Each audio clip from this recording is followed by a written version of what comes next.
اعوذ باللہ من الشیطان الرجیم بسم اللہ الرحمن الرحیم ما اشہدتہم خلق السماوات والارض ولا خلق انفسہم وما کنت متخذ المضلین عضدا صدق اللہ العظیم رب اشرح لی صدری ویسر لی امری واحلل عقدۃ من لسانی یفقہوا قولی رب یسر ولا تعسر وتمم بالخیر آمین یا رب العالمین۔ آج کے لیکچر میں ہم انشاءاللہ تعالی سورۃ الکہف کی آیت نمبر 51 کو گرامیٹیکلی انالائز کریں گے۔ آیت میں وقف کی ایک علامت نظر آ رہی ہے، لہٰذا اس آیت کے دو حصے کریں گے۔ پہلا حصہ ہوگا ما اشہدتہم خلق السماوات والارض ولا خلق انفسہم، اور دوسرا ہوگا وما کنت متخذ المضلین عضدا۔ اب جو پہلا حصہ ہے اس میں دیکھیں گے مزید کوئی حصہ بنتا ہے یا نہیں، تو اس میں ہمیں دو واو عاطفہ نظر تو آ رہے ہیں، لیکن وہ دونوں واو عاطفہ جو ہیں دو اسماء کے درمیان میں ہیں، لہٰذا اس حصے کو ایک حصے کے تحت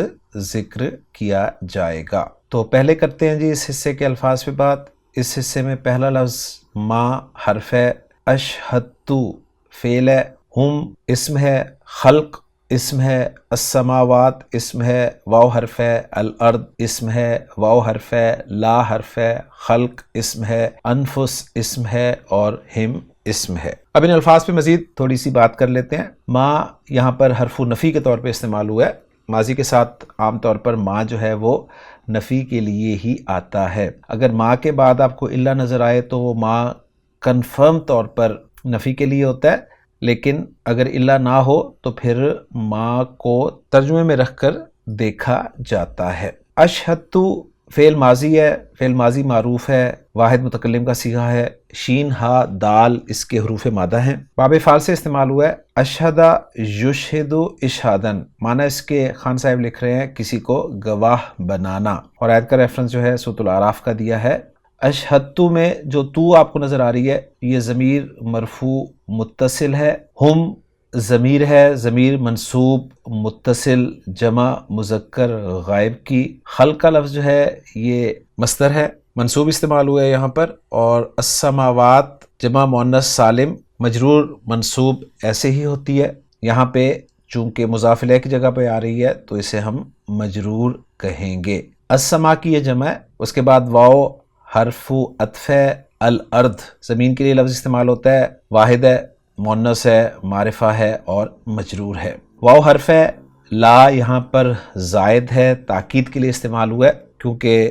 ایک قاعدہ ہے کہ منفی کلام کے بعد جب ولا آپ کو نظر آئے تو واو عاطفہ کے بعد جو لا ہوتا ہے وہ لا زائدہ ہوتا ہے اور تاکید کے لیے استعمال ہوتا ہے۔ خلق کا لفظ ایک مرتبہ پھر آ گیا، اور اس کے بعد اگلا لفظ ہے انفس، جو کہ جمع مکسر ہے نفس کی، یہاں پر مجرور استعمال ہوا ہے کیونکہ جمع مکسر کا اعراب جو ہے وہ رفع پیش کے ساتھ، نصب زبر کے ساتھ اور جر زیر کے ساتھ استعمال ہوتا ہے۔ نفس کی یہ جمع ہے، اور اس کے ساتھ جو آپ کو ضمیر نظر آ رہی ہے وہ ضمیر مجرور متصل جمع مذکر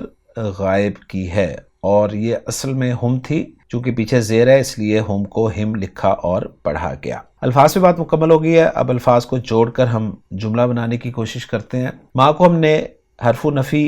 یعنی نافیہ قرار دیا ہے، اشہدتو فعل با فاعل ہے، تو ضمیر مرفوع متصل اس کا فاعل ہے، اور ہم جو ہے یہ مفعول بہ کے طور پر استعمال ہوا ہے، تو فعل فاعل مفعول بہ آ گئے ہیں۔ اب آگے جو ہے خلق السماواتی، یہ مضاف مضاف الیہ کا مجموعہ ہے۔ منصوب یہ استعمال کیوں ہوا ہے تو یہ دوسرا مفعول ہے اشہدا کا، یعنی اشہدا کے معنی کیا ہے نا ہم نے کسی کو گواہ بنانا اور کسی چیز پر گواہ بنانا، تو یہ دوسرا مفعول جو ہے وداؤٹ پریپوزیشن استعمال ہوا ہے۔ واو حرف عطف ہے، اور الارض جو ہے یہ معطوف ہے جس کا معطوف علیہ السماوات ہے، گویا السماوات والارض معطوف علیہ اپنے معطوف سے مل کر مضاف الیہ بن جائیں گے خلق کے لیے، اور خلق مضاف اپنے مضاف الیہ سے مل کر مفعول بہ ثانی بن جائے گا اشہدتو فعل کے لیے۔ اس کے بعد واو عاطفہ ہے، لا زائدہ ہے تاکید کے لیے، اور پھر خلق انفسہم جو ہے یہ مضاف الیہ کا مجموعہ ہے، جس میں خلق مضاف ہے جس کا مضاف الیہ انفسہم ہے، اور یہ مضاف الیہ جو ہے پھر مضاف اور مضاف الیہ کا مجموعہ ہے، جس میں انفس مضاف ہے اور ہم مضاف الیہ ہے، اور یہ خلق انفسہم مضاف الیہ اس کا عطف جو ہے یہ خلق السماوات والارض پر ہے، گویا جو مفعول ثانی ہم نے بنایا ہے نا خلق السماوات والارض کو، اس کو ہم پہلے معطوف علیہ بنائیں گے، پھر واو عاطفہ قرار دے کے خلق انفسہم کو معطوف بنا دیں گے، پھر معطوف علیہ اپنے معطوف سے مل کر مفعول بہ ثانی بن جائے گا اشہدت فعل کے لیے، اور پھر اشہدت فعل اپنے فاعل اور اپنے دونوں مفعولوں سے مل کر جملہ فعلیہ بن جائے گا۔ اور اگر ہم اس حصے کا ترجمہ کرنا چاہیں تو کچھ یوں کر سکیں گے کہ ما اشہدتہم، میں نے نہیں گواہ بنایا انہیں، خلق السماوات والارض ولا خلق انفسہم، نہ آسمان و زمین کی تخلیق پر اور نہ ہی ان کی اپنی تخلیق پر۔ تو یوں پہلا حصہ ہمارا مکمل ہو گیا۔ اب چلتے ہیں ہم دوسرے حصے کی طرف۔ دوسرا حصہ ہے وما کنت متخذ المضلین عضدا۔ اس میں الفاظ پر پہلے بات کریں تو واو حرف ہے، ما حرف ہے، کنت فعل ہے، متخذہ اسم ہے، المضلین اسم ہے اور عضدا اسم ہے۔ اس حصے میں 3 اسم استعمال ہوئے ہیں اور 3 اسم جو ہیں وہ تینوں علامتوں سے پہچانے جا رہے ہیں۔ اسم کی ایک علامت ہے کہ لفظ کے آخر میں تنوین کا آنا، تو عضدا میں وہ علامت پائی جا رہی ہے۔ اسم کی ایک علامت ہے شروع میں الف لام کا ہونا، تو المضلین میں وہ الف لام پایا جا رہا ہے، اور ایک علامت ہے اسم کی مضاف ہونا، تو متخذہ مضاف کے طور پر استعمال ہو رہا ہے۔ اور مضاف ہم کیسے پہچانتے ہیں اسم کو مضاف پہچاننے کا طریقہ یہ ہے کہ اسم پر نہ تو الف لام ہو اور نہ ہی تنوین ہو، اور وہ اسم غیر منصرف نہ ہو، ٹھیک ہے، تو وہ مضاف ہی ہوتا ہے عام طور پر، اور یہ قاعدہ جو ہے آپ کو پتہ ہے 99% ہی ہوتا ہے۔ اب مزید الفاظ پہ بات کریں گے تو واو عاطفہ ہے، ما پھر نافیہ ہے، کیونکہ فعل ماضی کے ساتھ جو ما آتا ہے وہ اکثر نافیہ ہی ہوتا ہے۔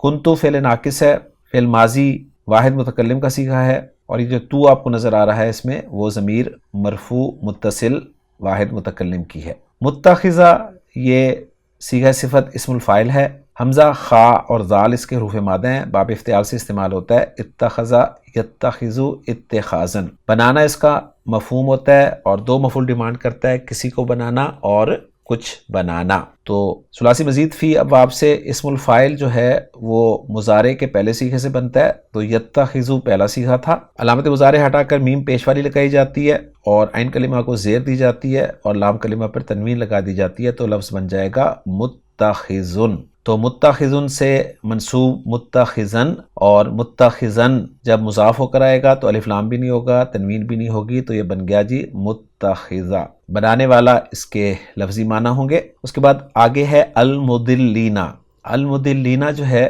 یہ بھی صیغہ صفت اسم الفاعل ہے، مزید فی باب سے ہی ہے، واد لام اور لام حروف مادہ، باب افعال، اضلل یضلل اضلالا، تبدیلی کے بعد اضل یضل، اور یضل سے اسم الفاعل بنے گا مضل، جس کے معنی ہوں گے گمراہ کرنے والا۔ مضل کی جمع پھر بنے گی مضلون، اور مضلون کی منصوب اور مجرور فارم ہوگی مضلین۔ تو یہ المضلین جو ہے یہاں پر چونکہ مضاف الیہ کے طور پر استعمال ہو رہا ہے، اس لیے ہم مجرور کہیں گے، اسے ترجمہ ہوگا گمراہ کرنے والے۔ اور آخری لفظ جو ہے اس آیت کا بھی اور اس حصے کا وہ ہے عضدا، عین ضاد اور دال اس کے حروف مادہ ہیں۔ خان صاحب نے اس میں ذات کے طور پہ اسے ذکر کیا ہے، معنی اس کے ایک کی ہیں بازو یعنی کوہنی سے کندھے تک کا حصہ، اور دوسرے معنی کی ہیں مددگار، تو یہاں پر یہ مددگار کے معنی میں استعمال ہوا ہے، اور آیت کا ریفرنس خان صاحب نے یہی دیا ہے وما کنت متخذ المضلین عضدا،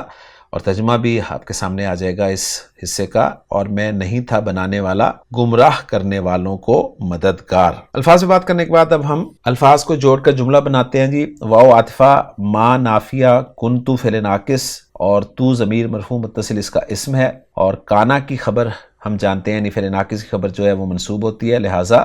متخذہ جو ہے کانا کی خبر ہونے کی وجہ سے منصوب ہے۔ متخذہ مضاف ہے جس کا مضاف الیہ المضلین ہے، اور یہ المضلین جو ہے یہ اصل میں متخذہ کے لیے مفعول بھی اول ہے، اور یہاں پر اسم الفاعل جو ہے اپنے مفعول کی طرف مضاف ہے، اور عضدا جو ہے یہ متخذہ کا دوسرا مفعول ہے۔ گویا متخذہ ہم کہیں گے کہ یہ اسم الفاعل ہے جس کا مفعول بھی اول المضلین ہے، جو کہ متخذہ اسم الفاعل کے لیے مضاف الیہ ہے، اور دوسرا مفعول جو متخذہ کا ہے وہ ہے عضدا، اور یہ متخذ المضلین جو ہے یہ خبر بن رہا ہے کنتو فعل کے لیے، اور پھر کنتو فعل ناقص اپنے اسم اور اپنی خبر سے مل کر جملہ اسمیہ بن رہا ہے۔ یہاں پر پھر تازہ کر لیں ذہن میں، جملہ فعلیہ ہم اسے بناتے آئے ہیں، لیکن یہ جملہ اسمیہ بھی بولا جاتا ہے، تو دونوں آرا ہیں اس بارے میں، ہم نے زیادہ تر اسے جملہ فعلیہ ہی بنایا ہے۔ اس حصے کا ترجمہ جو ہے آپ نے خان صاحب کی ڈکشنری میں عضدہ لفظ کے تحت دیکھ لیا ہے۔ تو الحمدللہ جی ہماری ورکنگ جو ہے مکمل ہو گئی ہے۔ ذرا محمود صافی صاحب کی ورکنگ کے ساتھ ہم اسے میچ بھی کر لیتے ہیں، تو آپ نظر ڈالیں محمود صافی صاحب کی ورکنگ پر۔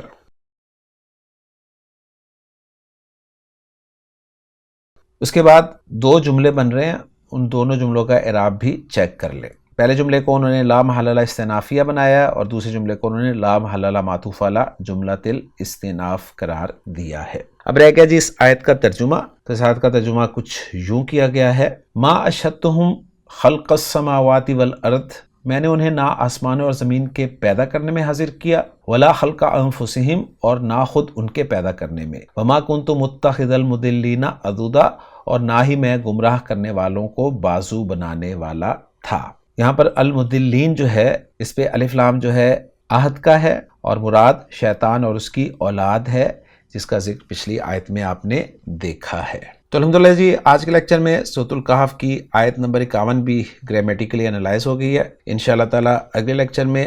اگلی آیت کے ساتھ آپ سے ملاقات ہوگی۔ سبحانک اللہم و بحمدک، اشہد ان لا الہ الا انت، استغفرک و اتوب الیک۔